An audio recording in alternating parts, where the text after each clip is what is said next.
They both kissed hungrily, tearing at each other's above 40,000 feet inside a plane. When the plane landed, they booked a hotel and spent the entire night having fun together.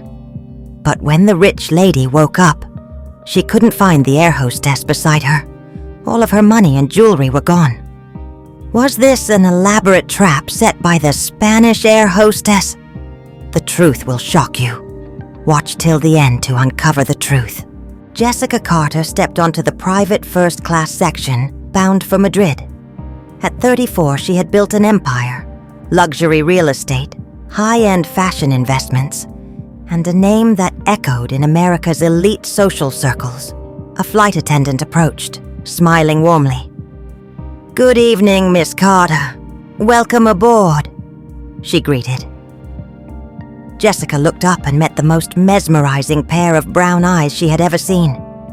The flight attendant was young, maybe 24, with long, thick, raven black hair pinned neatly into a bun. Her skin was sun-kissed, her lips painted a deep shade of red, and her body moved with effortless grace. Her name tag read, Isabella Ruiz. "Thank you," Jessica replied, her voice smooth but distant, as was her nature. "Would you like a drink before takeoff?" Isabella asked, her Spanish accent lacing every word with an intoxicating allure. Jessica hesitated for just a second too long, drinking in the air hostess's beauty. Whiskey, neat. "A woman with taste," Isabella teased before walking away to fetch her drink. As Jessica settled into her plush leather seat, she glanced at Isabella again. There was something about her, something bold, something untamed. She wasn't just beautiful. She was dangerous in a way Jessica couldn't quite place. The plane roared to life, and Jessica sank into her seat as it ascended into the sky. The hum of the engines, the dim lights, the luxury of the cabin. It was all familiar. Yet tonight felt different. As the flight settled into its course, Jessica found herself watching Isabella from the corner of her eye. The young woman moved with an elegance that was impossible to ignore. She interacted with passengers effortlessly, her smile warm, her laughter light but genuine. Hours into the flight, Isabella returned with Jessica's second glass of whiskey, setting it down with a deliberate slowness that made Jessica look up. "Tell me, Isabella, do you enjoy your job?" Jessica asked, studying her. Isabella smirked, her lips curling in amusement. "Do you enjoy being rich?" Jessica chuckled, a rare thing for her. "Touché. I like traveling," Isabella admitted, leaning slightly against the plush seat beside Jessica's. "But I prefer the moments in between, the unexpected conversations, the stories you wouldn't hear otherwise." "And what kind of stories interest you?" Jessica asked, intrigued. Isabella tilted her head, a mischievous glint in her eyes. "Stories about powerful women who don't usually let their guard down." Jessica felt something stir inside her, an awareness, a challenge. "You assume I have a guard up?" Isabella leaned closer, her voice just above a whisper. "I know you do." Jessica let out a breath she didn't realize she was holding. The tension between them was palpable, electric. By the time dinner was served, Jessica realized she was watching Isabella more than eating. The air hostess noticed and finally leaned in, whispering, "You're staring, Miss Carter." "Jessica," she corrected.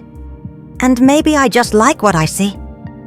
Isabella's lips parted as if considering her next words carefully. Then, she smirked. "Be careful, Jessica. You might just fall in love at 40,000 feet."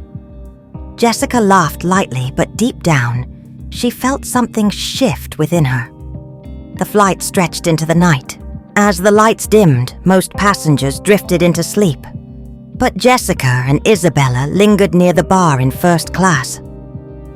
Jessica learned that Isabella was from Barcelona, raised by a single mother who had worked tirelessly to give her a good life. Isabella, however, had always been restless, always searching for something more. "And have you found it yet?" Jessica asked, her fingers tracing the rim of her whiskey glass. Isabella studied her for a long moment before answering, "Not yet, but tonight feels like a step closer." The words hung between them like a promise. The flight had a 12-hour layover in Paris before continuing to Madrid. As soon as they landed, Isabella walked up to Jessica and whispered, "You should come with me. See Paris the way I see it."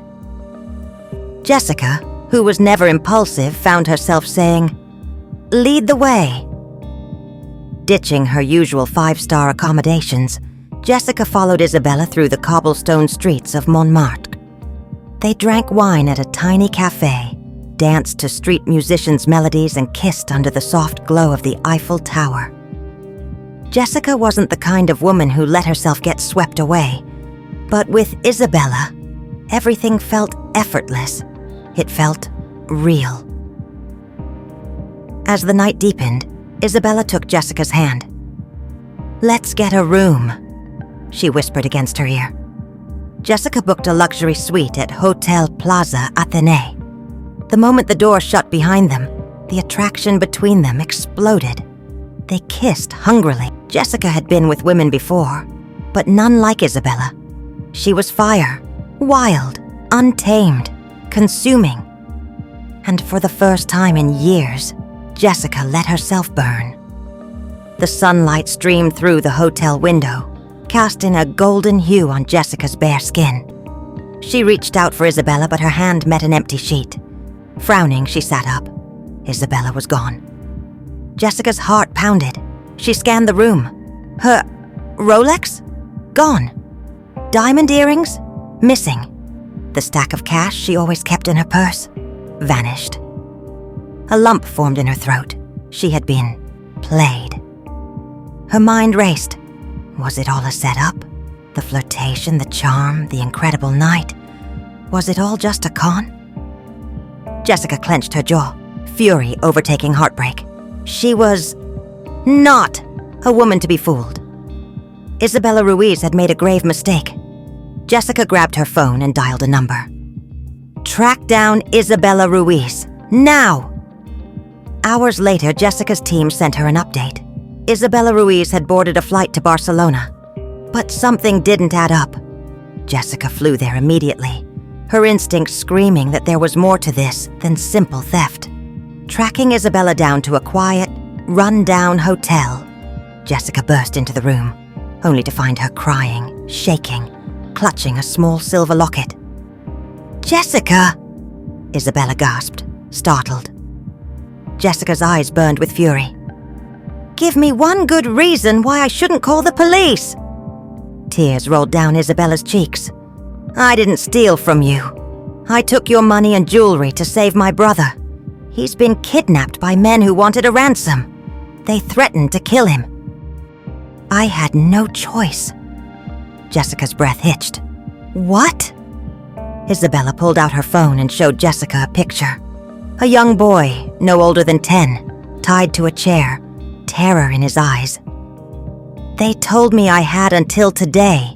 If I didn't bring the money, they'd kill him. I ran because I had to." Jessica exhaled sharply, her anger dissipating into something she hadn't felt in years. Empathy.